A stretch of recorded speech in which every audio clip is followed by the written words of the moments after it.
Well, good morning, good afternoon, good night. Whatever time you're watching this, whatever day you're watching this on, I hope it's a good one wherever you're at or wherever you are from. If you've never seen me before, well, that probably means you don't come to the church or you don't stop through during the week. I'm Seth. I'm the social media and office manager.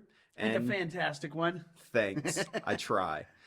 And today we are here with our lead pastor, Jeff Otter, and we are going to be talking about John the Baptist. We're going to be talking about kind of what it feels like to not look like a stereotypical Christian.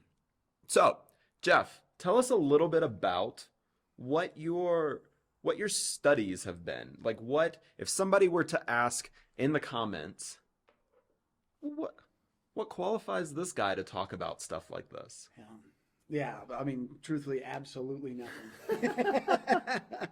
No, I just so as Seth said, I'm Jeff, and I kind of been doing this Jesus thing here for quite a long time. So one of those weird people that kind of thought when I was like, I don't know, 10, that I wanted to be a pastor, which try not to hold that against me too much for being that much of a dork, right? So I've been a pastor for I don't know, like 20-ish or so years now. Most of it was spent in youth ministry. And not that what I do now isn't awesome, but there was so much more pizza and Mountain Dew involved in youth ministry. So still miss those days quite a bit. But pretty much the whole time that I've been a pastor, I've also been in school. My wife says it's just a terribly expensive and sort of awkward hobby to always be in school.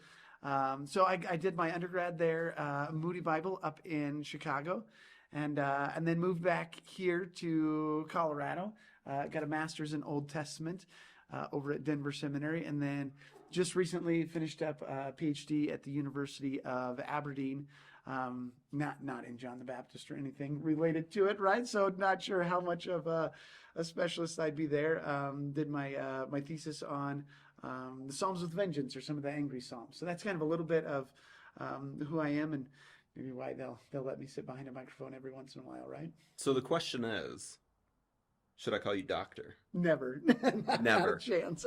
But you Just- are. Just You are Jeff is fine. a PhD. I am. I do have one, and shrink from the title at every chance I get. Fair enough. All right, so we just released a little snippet of what to expect for the Christmas season, the Christmas sermon series coming up. If you haven't watched that, go check that out after this one. It's talking all about what we're going to be talking about from now until Christmas, which is kind of cool because it's completely different than the Christmas message, the typical Christmas message you're going to get at church. Yeah. Like super cool. So, what is one message that you and New Hope as a whole is going to be focusing on this year or the rest of this year?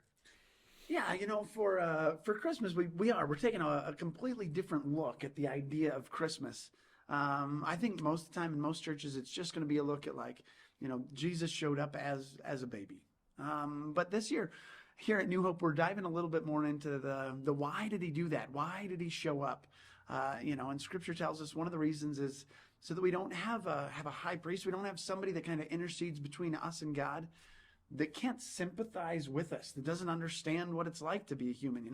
So that's why he showed up, is to let us know he knows what it's like to be us, to be in our shoes. And I think the message that New Hope is taken out of that this year is just that when Jesus looks at us, he just says, hey, just come as you are. No matter what you got going on. I think there's a lot of us who I met Jesus for the first time on one of our worst days, or if not meeting him for the first time on one of our worst days. But he's certainly been a guy that when there's no one else that's there for you, when life is just terrible, when you're at the lowest of the low, who are you going to turn to? And I think a lot of us have troubles finding somebody to turn to. And when you're just at that lowest point, Jesus just looks at you and says, hey, just come as you are. You don't got to clean up. You don't got to be somebody different.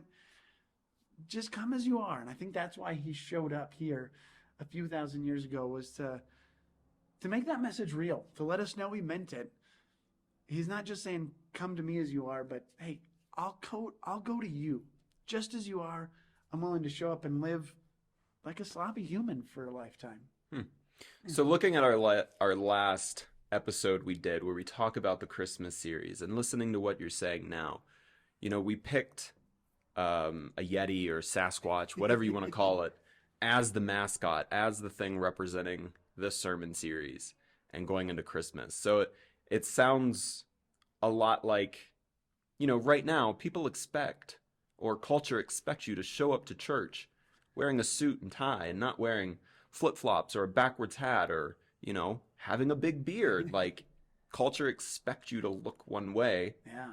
But Jesus didn't show up that way, right? I mean, a carpenter wasn't the highest of the high that somebody could be. I'm assuming I'm sure God had his intention there as well. And so it seems kind of like we're following that with choosing a Yeti as our mascot. So why did you initially look at a Yeti and go, yeah, that's going to be a good one? Boy, trying to peel into my head. That's not going to end up well. No, I love your point there about Jesus didn't show up like what we expected. I mean, you read through the pages of the Old and New Testament, you're going to see a group of people who expected the Messiah to show up as the reigning king, just coming in triumphant. And instead, he showed up, born in this little stable. There's no room for him. Like, everything about his story was, I'm not going to be what you expect. I'm not going to be coming in dressed like you expect. And then we do exactly what you say. We build churches where we give this impression that you got to look and act a certain way in order to show up. And I think, to be fair, I just think that frustrates the heck out of Jesus, right? Like, he's built his house and he says, I want anybody that wants to show up here. And then there's a bunch of well-meaning Christians, but you get into this routine where you start becoming a gatekeeper and you got to look a certain way in order to make it in. And I guess it kind of just struck me, but isn't that what a Yeti feels like? All right, nobody really knows what they feel like, right? But this weird mythical creature that just kind of like lives out in the woods, and they just feel like, man, I can never come in and I can never really join society. I don't look right. I don't act like I'm supposed to. Like, the whole world there is just going to be terrified of me if I show up. They're going to run. They're going to stream. It's going to be awful.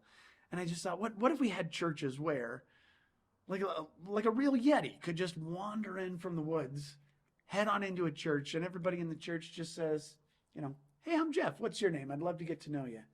And I thought, if we could put together a church, an environment where even a Yeti could show up and feel welcome, I think that's the kind of church Jesus would want to come to. And quite frankly, I think New Hope does an amazing job of that. The amount of stories I hear of people wandering in and just, they're having their worst day. And before they actually get introduced to Jesus, they get introduced to his family here. And a family that just says, hey, here's who I am. Glad you're here. And it doesn't matter what they look like or what they act like. I mean, there's probably also a part of me that thought it was really cool to have a Christmas logo with a Yeti on it, right? So let's not get too deep on this one. But I think it's a good illustration for what Christ calls us to be. Yeah, absolutely. Man, if I could lift this up and mic drop this, that's a good one.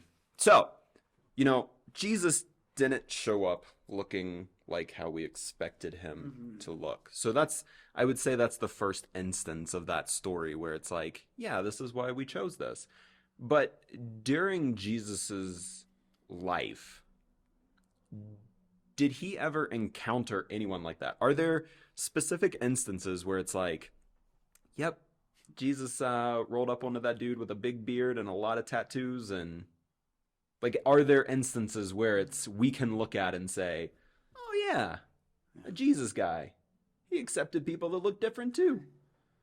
Yeah, to be fair, in my opinion, nearly every encounter that Jesus has with somebody is exactly that way, right? Like, the only people that I see in Scripture that Jesus shows up to and they look exactly like the church people should look like are the Pharisees that he ends up yelling at a lot, right? But there's just so many people that Jesus shows up and they don't look like they should. And so, kind of this whole series is going to be going through and looking at 5 or 6 different people that just, they didn't fit the mold at all. One of the biggest and best ones, though, and maybe it was a little bit of the reason for the Yeti there as well, is just John the Baptist. He just seems like a guy that nobody would want to be around. Kind of the description of him here, I've even got it pulled up. You get to see it there in Matthew chapter 3.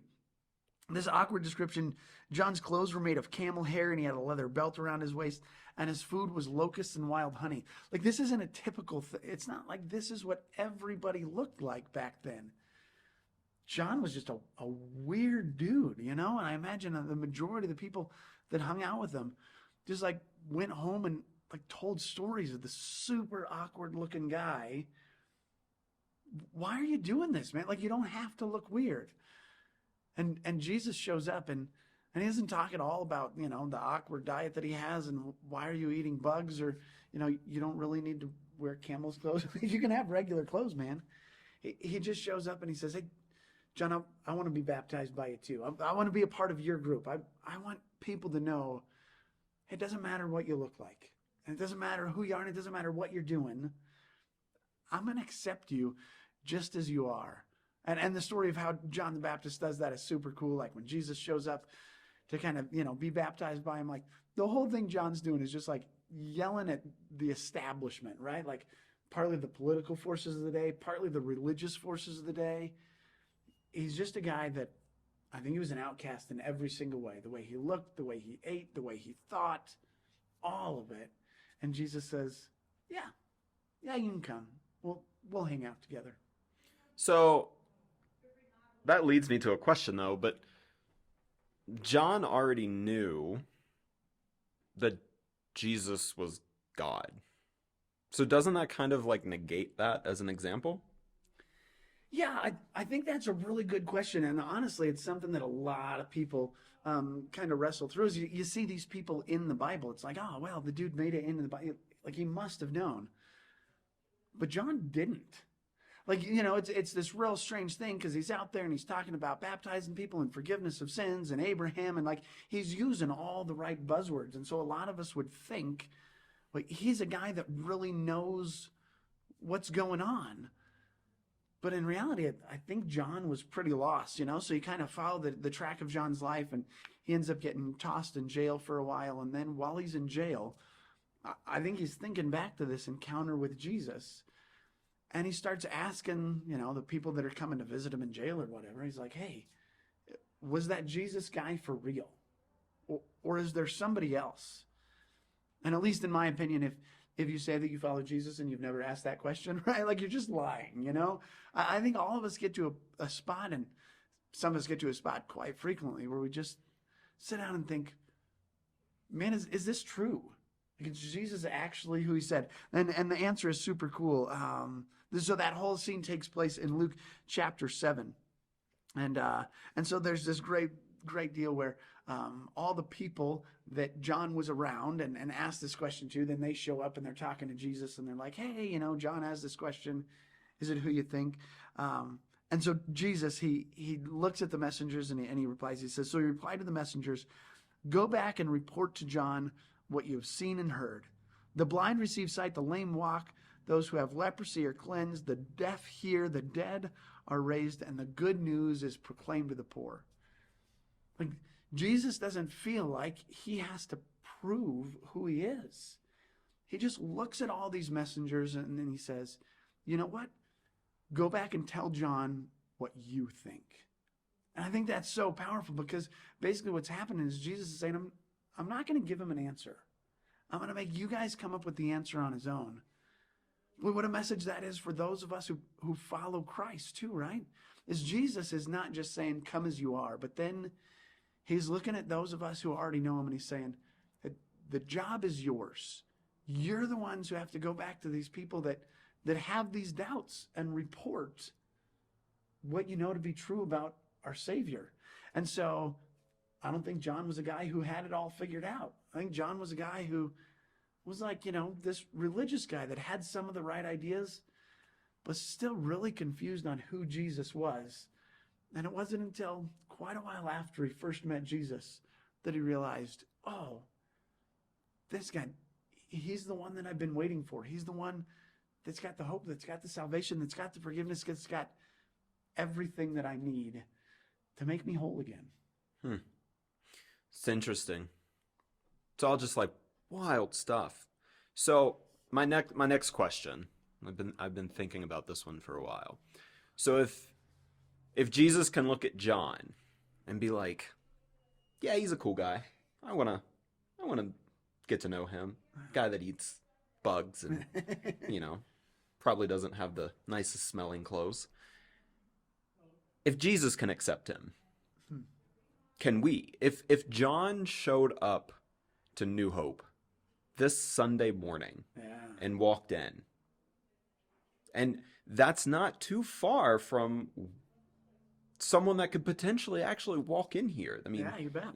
Aurora, Denver, there is a large homeless population. If someone like that were to walk in on Sunday morning, how do you think they would be received here? Yeah. I think that's the question that every church has got to ask, right? Do we treat people the way that Jesus treats people? And so, it's a tough thing because I think Jesus is looking at everybody that's had a bad day and saying, come as you are.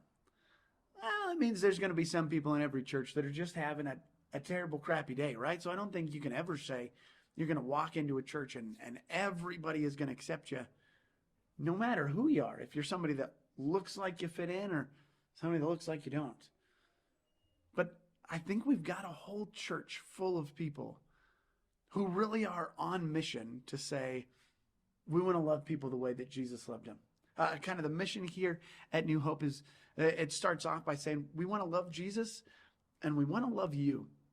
And we just kind of left that you undefined, right? And the idea is, man, anybody that walks in the front doors of this place, we want them to know they're welcome in God's house. And so I feel confident in saying, man, our church is a place where it doesn't matter what you look like.